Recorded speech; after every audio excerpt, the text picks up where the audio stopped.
Paz do Senhor a todos, irmãos. Olá, olá, bom dia, né? Boa tarde e boa noite para os irmãos que vão assistir em outros horários. Irmãos, peguem papel, peguem caneta para a gente estar estudando hoje o Evangelho de Mateus, do capítulo 9.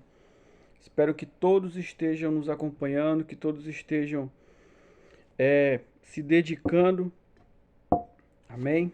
Está sendo de muito proveito para mim.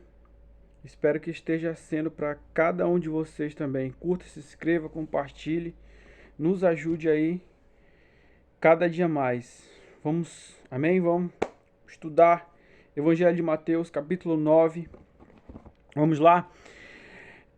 Evangelho de Mateus 9 trata dos seguintes assuntos: a cura de um paralítico chamado de Mateus, o poder sobre a doença e a morte, a cura de 2 cegos, a cura de um mundo, a seara e os ceifeiros. Vamos lá? Evangelho de Mateus, capítulo 9, verso 1.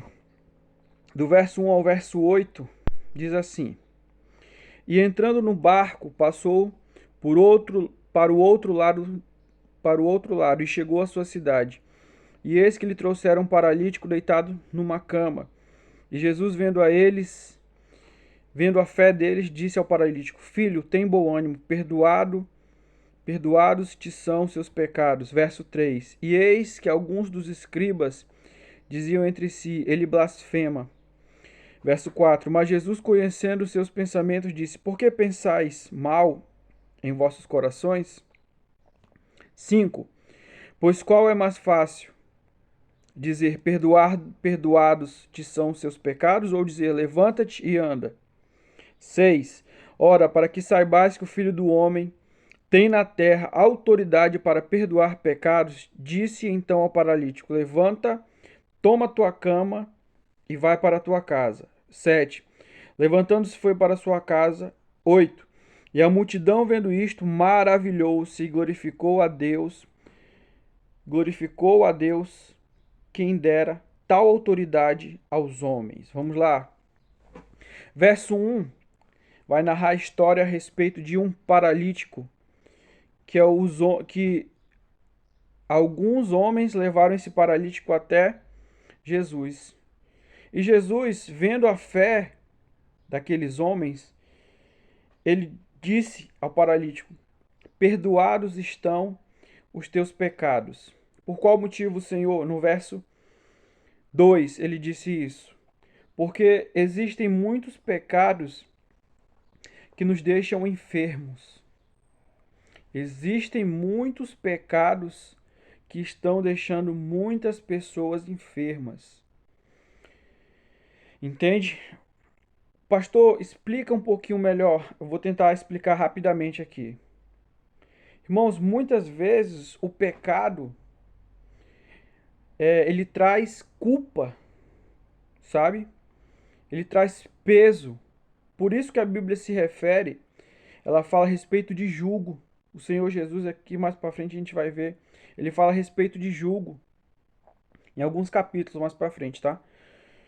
Fala a respeito de jugo, porque o que é o jugo? O jugo, fisicamente, ele é um pedaço de madeira onde é colocado em cima, né, do lombo de um animal, de 2 animais no caso, para eles puxarem a carroça. E o jugo espiritual que o Senhor se refere, muitas vezes é a culpa. E muitas pessoas, elas carregam culpa, sabe? Além de carregar o pecado, ela carrega culpa por aquilo de errado que ela fez. E por isso que o Senhor, ele não trata apenas aqui nesse momento de maneira espiritual, mas de maneira emocional também. Quer dizer, primeiro ele trata de maneira emocional: perdoados estão os teus pecados. Quer dizer, não tem mais nenhuma culpa sobre a sua vida. No verso 4, no verso 3, diz assim: os escribas que eles conversavam entre eles e disse: ele blasfema. Quem blasfema? O paralítico? Não, Jesus. Eles estavam afirmando que Jesus estava blasfemando. E Jesus, no verso 4, vai dizer: porque no seu coração, né? Porque nos seus pensamentos, porque você fazem mau juízo. falam mal, pensam mal no coração de vocês? Jesus estava interrogando eles. Por que mal? Porque Jesus fala que os escribas estavam pensando mal a respeito da incredulidade. Em outras palavras, por que vocês estão incrédulos? Por qual motivo? Qual é o motivo da incredulidade de vocês? Verso 5. Pois, qual é mais fácil dizer? Perdoados são os teus pecados, ou dizer levanta-te e anda, né? Verso 6. Ora, para que saibais que o Filho do Homem tem na terra autoridade para perdoar pecados, disse então ao paralítico: levanta, toma a tua cama e vai para a tua casa. Ele foi e o povo ficou maravilhado, né, daquilo que Jesus estava fazendo. Irmãos, a aplicação prática e rápida para as nossas vidas é que muitas vezes nós nos encontramos nessa situação, numa paralisia espiritual, numa paralisia financeira, sabe? E o motivo, muitas vezes, não é só o pecado em si, mas a culpa que muitas vezes as pessoas carregam por causa do pecado, por causa do erro.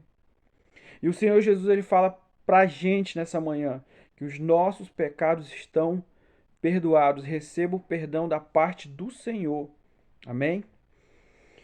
Verso 9. Vamos tratar a respeito do chamado de Mateus. Diz assim: Jesus, passando adiante dali, viu assentado na alfândega um homem chamado Mateus e disse-lhe: segue-me.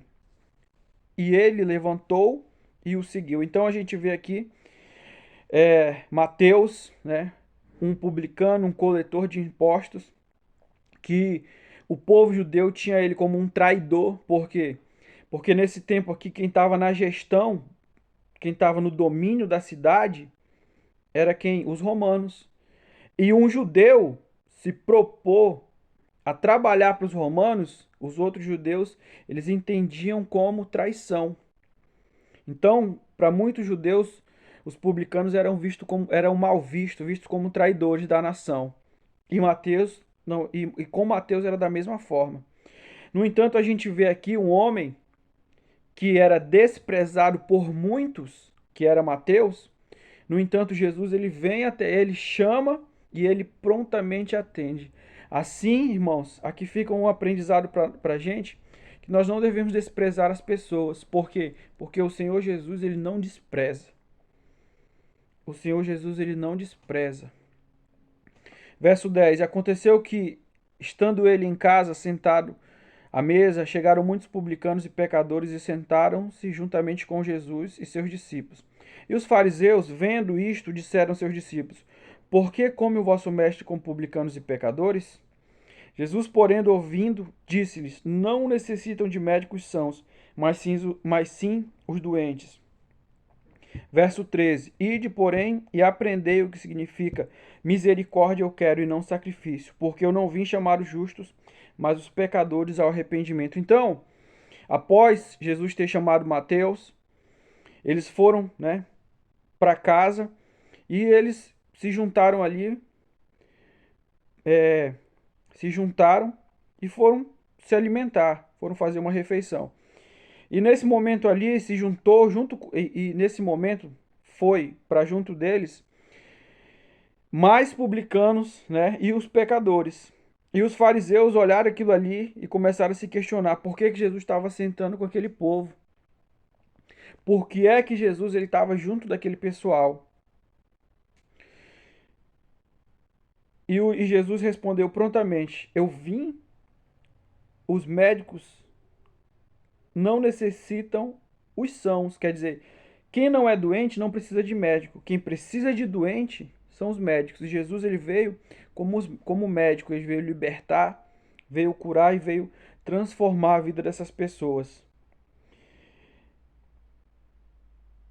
E ali, naquele momento, no verso 13, Jesus, ele diz: vai, porém, e aprende o que significa que eu quero misericórdia e não sacrifício. Por qual motivo Jesus fala isso? Porque o sacrifício, como a gente viu, como a gente pode ler no Antigo Testamento, muitas vezes ele se torna mecânico. O sacrifício ele pode se tornar mecânico, mas a misericórdia não. Porque a misericórdia trata-se de algo mais íntimo, de algo mais profundo. Misericórdia é sentir a miséria alheia, compadecer-se da dor do outro. Então Jesus ele prefere o quê? A misericórdia ao invés do sacrifício. Não é que ele despreze o sacrifício, não. Mas o sacrifício, quando ele é feito, sabe, de coração, o Senhor recebe, com certeza. Se é feito para ele, ele recebe. Mas o Senhor Jesus aqui, ele mostra aqui uma ordem de preferência. Ele prefere a misericórdia ao invés do sacrifício. Porque o sacrifício, quanto mais a pessoa vai fazendo, muitas vezes vai se tornando mecânico. Amém? Jesus é interrogado a respeito do jejum, verso 14. Então, chegaram ao pé dele os discípulos de João, dizendo: por que jejuamos nós e os fariseus muitas vezes? E os fariseus muitas vezes, e os teus discípulos não jejuam? Verso 15, disse-lhe Jesus: podem porventura andar tristes os filhos das bodas enquanto o esposo está com eles? Dias, porém, virão em que lhes será tirado o esposo, então jejuarão. Amém? O que Jesus estava explicando aqui a respeito do momento certo de fazer as coisas? Paulo vai instruir a igreja de Corinto, 1 Coríntios 14:40. Ele diz que tudo deve ser feito com ordem e decência. E nós sabemos bem que o nosso comportamento na igreja e em casa, ele deve ser um só, ele não deve mudar. Ou seja, ele estava mostrando, Paulo, ele estava instruindo a respeito de um princípio. Que princípio é esse, pastor? O princípio de ordem e decência, que ele deve ser aplicado na nossa vida como um todo. Não apenas na igreja, não. Esse princípio de ordem e decência, ele deve ser aplicado em todas as áreas da nossa vida. E quando Jesus ele fala aqui, os fariseus questionaram para ele, né, e alguns discípulos de João, dizendo que os discípulos dele não jejuavam, ele, em outras palavras, ele está falando, vai chegar o momento certo de eles jejuarem. Agora não é o momento. Isso nos mostra que nós precisamos ter o timing certo, né? O momento certo de fazer as coisas. Amém? Isso mostra ordem. Verso 16 e 17 diz assim: e ninguém deita remendo de pano novo em roupa velha, porque semelhante remendo rompe a roupa, faz maior a rotura. Verso 17. Nem se deita vinho novo em odres velhos. Aliás, rompem-se os odres, entorna-se o vinho e os odres estragam-se, mas deita-se vinho novo em odres novos, e assim ambos se conservam. Vamos lá. Verso 16 e 17. O Senhor Jesus, ele está explicando, ele vai nos explicar, dizendo que ninguém coloca remendo novo em roupa velha. Por quê? Porque isso não tem sentido. Porque isso é uma adaptação, quer dizer, eu preciso de uma roupa nova, eu vou comprar uma roupa nova, eu vou atrás de ter uma roupa nova. Eu não vou fazer uma adaptação aqui dessa roupa, né, sendo que ela já está velha e ela se rasgou, eu não vou pegar um pedaço de roupa nova, ok? Quando ele tá nos ensinando isso aqui, ele não tem nada a ver com roupa. Mas por qual motivo ele usa essa simbologia, essa roupa de maneira figurada? Lembra, irmãos, que no momento que nós estamos lendo a Bíblia, nós temos que ter uma mente espiritual prática. Amém? Grave essa palavra. A nossa espiritualidade tem que ser de forma prática. E o Senhor Jesus ele está mostrando isso aqui. Quando ele fala de roupa, ele está falando da forma como o homem ele se apresenta diante de Deus. Por quê? Porque a nossa roupa, ela traz uma linguagem, ela traz uma comunicação. A nossa roupa comunica.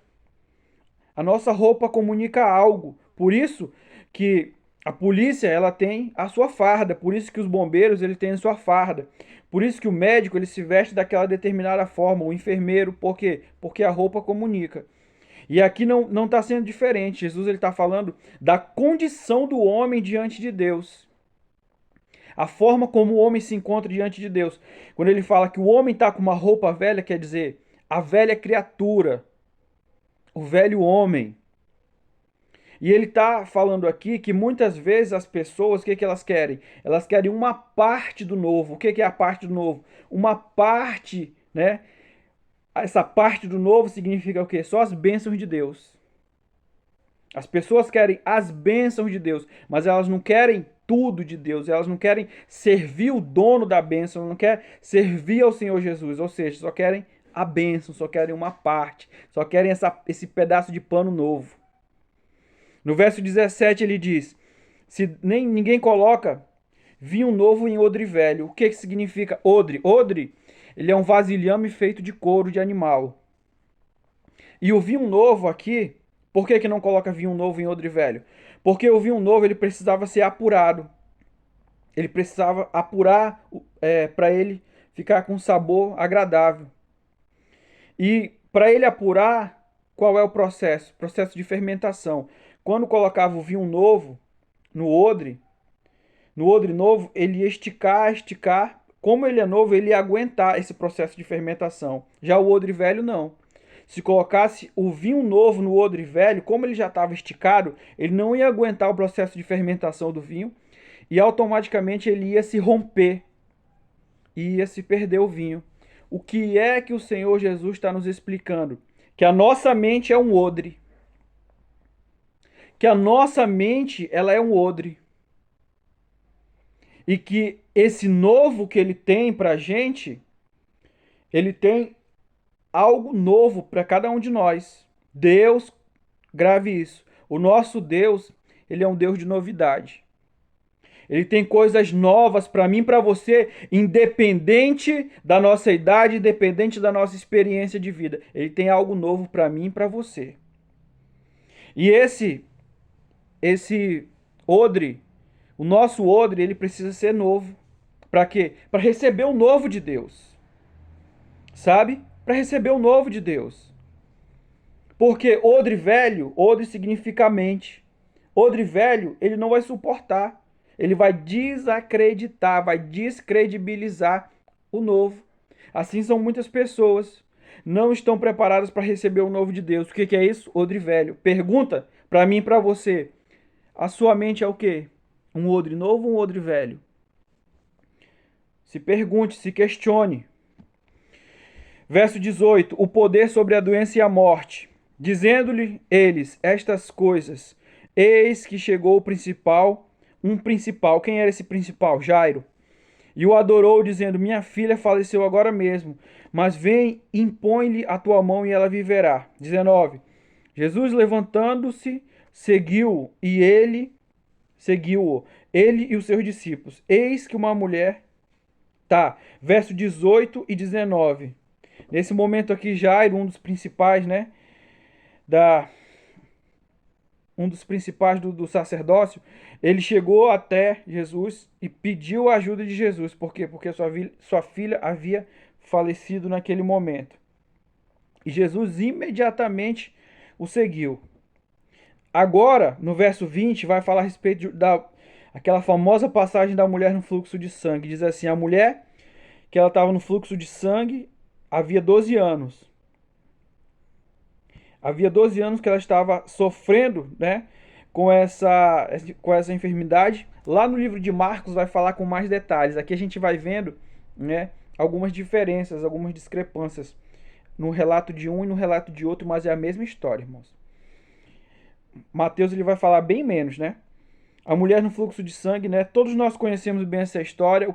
Qual é o ensinamento que traz rapidamente aqui pra gente? O ensinamento é esse, irmãos. A mulher, ela queria ser curada, né? Esse fluxo de sangue é uma menstruação que não cessava. E a mulher, ela precisava, ela necessitava, ela almejava a cura. E aí ela vai em busca da sua cura e vai até Jesus. E ela toca na orla de Jesus e ela é imediatamente curada. Aqui tem um ensinamento pra gente, qual é? O milagre dessa mulher, ela teve início aonde? Na sua mente. Por quê? Ela, lá em Marcos vai descrever, depois, mais pra frente a gente vai estudar. Na mente dela, ela falou, se eu tocar na orla dele, eu vou ser curada. Ela estava falando com quem? Com ninguém. Estava falando com ela mesma. Se eu apenas tocar na orla do Senhor, eu vou ser curada. O milagre, o teu milagre, irmão, ele tem início na tua mente. Por quê? Porque é aqui, é na mente que tem início a fé. Amém? Primeiro, o milagre, né, a fé e a atitude de fé. Então, esse deve ser os dois requisitos para a gente buscar o milagre da parte do Senhor: fé e atitude. Verso 23. Jesus, chegando à casa daquele principal, né, vendo os instrumentistas e o povo em alvoroço, disse-lhe: Retirai-vos, que a menina não está morta, mas dorme. E o que aconteceu? O povo começou a rir dele. E logo o povo foi colocado para fora. Jesus pegou a mão da menina, levantou-se e espalhou-se, pegou-lhe na mão, e a menina levantou-se. E espalhou-se aquela notícia por todo aquele país. Então ali, ó, Jesus chegou até a casa de Jairo e o povo tava todo mundo lá. E Jesus mandou aquele povo todinho se retirar. Por quê? Porque aqui mais uma vez a gente vai ver aquilo que nós estudamos no capítulo 8, ontem, no verso 2. Quando Jesus ele fala, né, para o leproso, no capítulo 8, que ele depois de ele ser curado, olha, não fale para ninguém, por quê? Porque para receber o milagre todos estão prontos, mas para ser testemunha precisa do poder de Deus. Aqui nos ensina o que, meus irmãos? O nosso dia a dia a gente precisa do poder de Deus, sabe? Para vencer os levantes que tem no trabalho, na faculdade, entendeu? Muitas vezes no meio da família, e nós precisamos do poder de Deus. Amém? Verso 27. A cura dos dois cegos. Jesus, partindo dali, seguiram dois cegos, clamando e dizendo: Tem compaixão de nós, filho de Davi. E quando chegou a casa, os cegos se aproximaram dele. Jesus disse-lhes: Credes que eu posso fazer isso? Disseram-lhe eles: Sim, Senhor. Verso 29. Tocou então os olhos, dizendo: Seja feito segundo a vossa fé. E eles lhes abriram, e Jesus advertiu-os: Olha aqui, olhai que ninguém o saiba. Verso 31. Mas tendo eles saído, divulgaram a sua fama por toda aquela terra. Então aqui, mais uma vez a história, né? Jesus ele disse: Seja feita conforme. Dois cegos chegam até Jesus e Jesus ele declara: Seja feita conforme a tua fé. E aí, irmão? A tua vida, a tua vida, aliás, a tua fé está alcançando o quê? Esses homens aqui alcançaram pela fé deles. E pela sua, o que é que você está alcançando? Amém? Se questione, amém? Nessa manhã. A cura de um mudo. Verso 32. E havendo eles retirado, trouxeram-lhe um mudo, homem mudo, endemoniado, e expulsou o demônio. Falou mudo, e a multidão se maravilhou, dizendo: Nunca tal se viu em Israel. Verso 34. Mas os fariseus diziam: Ele expulsa os demônios pelo príncipe dos demônios. O que é isso? O que isso significa? Oposição. Meus irmãos, meus amados de Jesus, irmãos, se eles criaram oposição, depois de eles terem presenciado o milagre, depois de eles terem presenciado muitas coisas, no capítulo 8, no capítulo 9, a gente vê milagre, né? Milagre por cima de milagre acontecendo. E os fariseus, ali eles demonstrando, né, fazendo oposição a Jesus. Se eles fizeram oposição a Jesus, por qual motivo, me explique, você aí que está me ouvindo. Por qual motivo as pessoas não vão criar oposição contra a gente? Se criar oposição contra o nosso mestre, por que nós não enfrentaremos oposição? Enfrentaremos sim, com certeza, e nós precisamos estar prontos, alicerçados, firmes e ordenados para nós enfrentarmos as oposições. Verso 35, e nós chegamos na passagem final, que tem por título A Seara e os Ceifeiros, verso 35 ao 38, diz assim: E percorria Jesus todas as cidades e aldeias, ensinando nas sinagogas deles, pregando o evangelho do reino, curando todas as enfermidades e moléstias entre o povo. Verso 36. E vendo as multidões, teve grande compaixão delas, porque andavam desgarrados e errantes, como ovelhas que não têm pastor. Verso 37. Então disse aos seus discípulos: a seara realmente é grande, mas poucos os ceifeiros. Verso 38. Rogai, pois, ao Senhor da seara que mande ceifeiros para a sua seara. Verso 35 diz que Jesus, ele continuou, ele percorria as cidades. Olha aqui, ó. Verso 34, ele está enfrentando oposição. No verso 35, ele continua. Ele continua, né? Percorrendo as cidades, ensinando, pregando, curando, sabe? E no verso 36 diz que ele se compadeceu da multidão. Vamos lá? Para quem é que nós estamos pregando? Quem são as pessoas que nós estamos ensinando? Quem são as pessoas que nós estamos ensinando e para quem é que a gente está pregando? Lá em 2 Coríntios 3:2 vai dizer que nós somos a Bíblia que o mundo lê. E aí? O que é que as pessoas estão lendo a respeito da gente? Porque pregar não significa necessariamente a gente, sabe, tá falando. Pregar, a gente prega com o nosso testemunho.